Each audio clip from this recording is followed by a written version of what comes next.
Hi friends, ఈరోజు నేను మీకు రివ్యూ చెప్పబోయే సినిమా పేరు అనుకోని అతిథి. ఈ సినిమా గురించి ఒక్క మొక్కలో చెప్పాలంటే ఈ సినిమా సూపర్, అంత అద్భుతంగా ఉంటుంది. ఆల్రెడీ ఈ సినిమా గురించి మనం హైడింగ్ డీటెయిల్స్ తర్వాత ఎక్స్ప్లెయిన్ వీడియోలు కూడా చేసాం మన ఛానల్లో.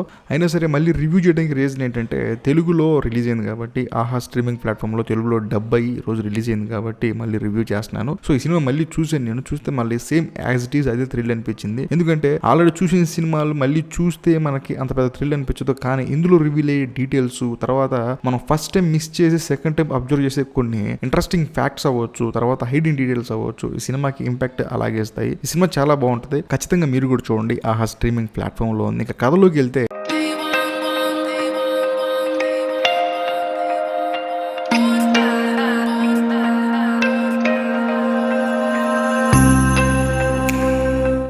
ఈ సినిమా స్టార్టింగ్ ఒక 3 హత్యలు జరుగుతాయి అనమాట. జరిగిన తర్వాత అక్కడ సాయి పల్లవి గారు కూర్చొని ఉంటారు, ఒక తాడుతో ఆడుకుంటూ కూర్చుంటారు అనమాట. మెంటల్ గా సరిగా ఉండరు, ఆవిడ మానసిక స్థితి సరిగా ఉండదు. సరే అని చెప్పేసి మెంటల్ హాస్పిటల్లో జాయిన్ చేస్తారు సాయి పల్లవి గారిని. జాయిన్ చేసిన తర్వాత అక్కడ ఏంటంటే మెంటల్ హాస్పిటల్ ఏంటంటే మానసిక స్థితి సరిగా లేని వాళ్ళ మీద అఘాయిత్యాలు జరుగుతున్నట్టు, తర్వాత వాళ్ళని మోసం చేసి అక్కడ మొత్తానికి ఏదో ఒక ఇది జరుగుతున్నట్టు అని చెప్పేసి గవర్నమెంట్ అఫీషియల్స్ కి ఒక న్యూస్ వస్తుంది. సో వాళ్ళు ఏం చేస్తారంటే మన కథలో హీరోని పంపిస్తారనమాట. అసలు అక్కడ ఏం జరుగుతుందని చెప్పేసి గవర్నమెంట్ అఫీషియల్స్ హీరోని పంపిస్తారు. పంపించిన తర్వాత హీరో ఏంటంటే అక్కడికి వెళ్తాడు. అసలు ఆ మెంటల్ హాస్పిటల్ అనేది ఒక అడవిలో ఉంటుంది. అయినా సరే హీరో అక్కడికి వెళ్ళిన తర్వాత హీరోకి తెలిసే నిజాలు, ఆ తర్వాత హీరో ఫేస్ చేసే ప్రాబ్లమ్స్ బీభత్సంగా ఉంటాయి అనమాట. సో ఇదే కదా. సో అక్కడికి వెళ్ళిన తర్వాత హీరోకి ఏం తెలిసింది, అసలు క్లైమాక్స్ ఏంటి అనేది ఈ సినిమా మొత్తం. సినిమా గురించి ఒక మొక్కలో చెప్పాలంటే సినిమా చాలా బాగుంటుంది. ఫస్ట్ ఆఫ్ ఆల్ ఏంటంటే హీరో అక్కడికి వెళ్ళిన తర్వాత అక్కడ జరిగే ఆ సిచ్యువేషన్స్ అయితే సూపర్ అని చెప్పొచ్చు. అసలు సాయి పల్లవి గారు ఆ హత్యలు ఎందుకు చేశారు, అసలు ఆ హత్యలకి సాయి పల్లవి గారికి సంబంధం ఏంటి, ఆ తర్వాత ఆవిడ మెంటల్ హాస్పిటల్కి వెళ్ళిన తర్వాత కూడా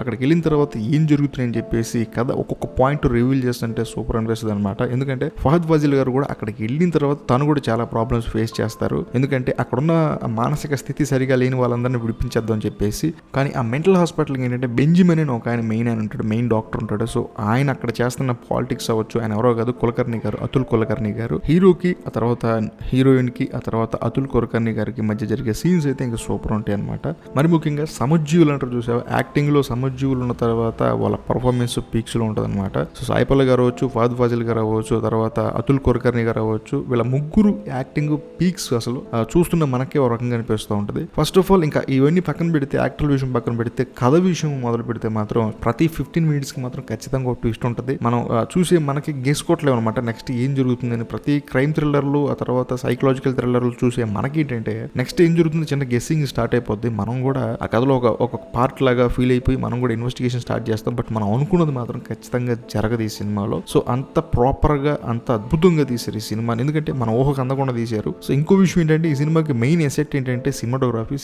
అయితే పీక్స్ అని చెప్పొచ్చు. ఎందుకంటే ఆల్మోస్ట్ 80% సినిమా ఇండోర్లో ఉంటుంది. సో మొత్తం అంతా మెంటల్ హాస్పిటల్లో ఉంటుంది, కొంచెం బయట ఉంటుంది. తర్వాత సో సినిమాటోగ్రఫీ మాత్రం సూపర్ అని చెప్పాలి.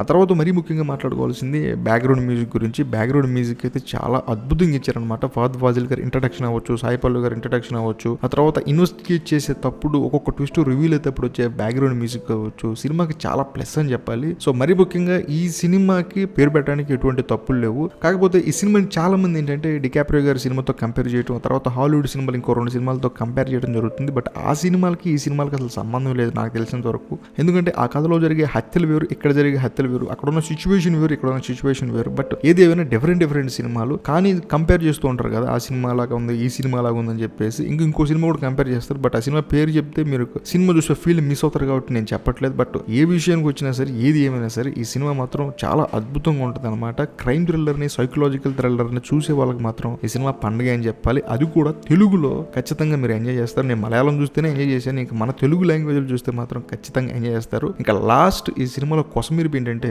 లాస్ట్ లో ప్రకాష్ రాజ్ గారు కూడా వస్తారు. ఆయన వచ్చిన తర్వాత రివీల్ అయ్యే ట్విస్ట్ ఉంటుంది చూసారు, మీకు బుర్ర బ్లాంక్ అయిపోద్ది, అంత అద్భుతంగా ఉంటుంది. సో ఎనీవే నేను చెప్పొచ్చేది ఏంటంటే ప్రతి 15 నిమిషాలకి ఖచ్చితంగా ఒక ట్విస్ట్ ఉంటుంది. అంతేకాకుండా హీరో లోపలికి వెళ్ళిన తర్వాత మానసిక స్థితి సరిగా లేని వాళ్ళ మీద జరుగుతున్న అఘాయిత్యాల గురించి తెలుసుకునే ప్రాసెస్ లో హీరో ఏంటంటే ఆ మెంటల్ హాస్పిటల్లోనే కింద ఫ్లోర్ ఉంటుంది, అక్కడికి వెళ్ళిన తర్వాత సీన్ మాత్రం ఎక్సలెంట్ గా ఉంటుంది అనమాట. సో మనకే ఒక రకమైన థ్రిల్ అనిపిస్తూ ఉంటుంది. ఆ తర్వాత మెయిన్ హైలైట్ ఈ సినిమాలో సాయి పల్లవి గారికి ఆ తర్వాత ఫహద్ ఫాజిల్ గారికి లవ్ ట్రాక్ ఒకటి ఉంటుంది అనమాట. అసలు అది మాత్రం సూపర్, దాన్ని కన్వే చేసిన విధానం కూడా చాలా బాగుంటుంది. సో ఒక మొక్కలో చెప్పాలంటే ఈ సినిమాని ఖచ్చితంగా చూడండి. అని చెప్తున్నాను నేను. ఆహాలో ఉంది, ఖచ్చితంగా చూడండి, చాలా బాగుంటుంది. ఇంకోటి ఏంటంటే ఈ సినిమాలోని హైడింగ్ డీటెయిల్స్ ని నేను ఒక వీడియో చేశాను. ఆ తర్వాత ఈ సినిమా చూసిన తర్వాత కూడా మీకు అర్థం కాకపోతే ఖచ్చితంగా నేను ఈ సినిమా స్టోరీ మొత్తాన్ని ఎక్స్ప్లెయిన్ చేసి ఒక వీడియో చేశాను. ఆ వీడియో కూడా చూడండి, ఖచ్చితంగా మన ఛానల్లో ఉంది. ఇంకా సినిమా మొత్తం చూసిన తర్వాత మీ ఎక్స్పీరియన్స్ ని ఖచ్చితంగా కామెంట్ రూపంలో చెప్పండి. అంతేకాకుండా మీ ఫ్రెండ్స్ కి వీడియో షేర్ చేయండి.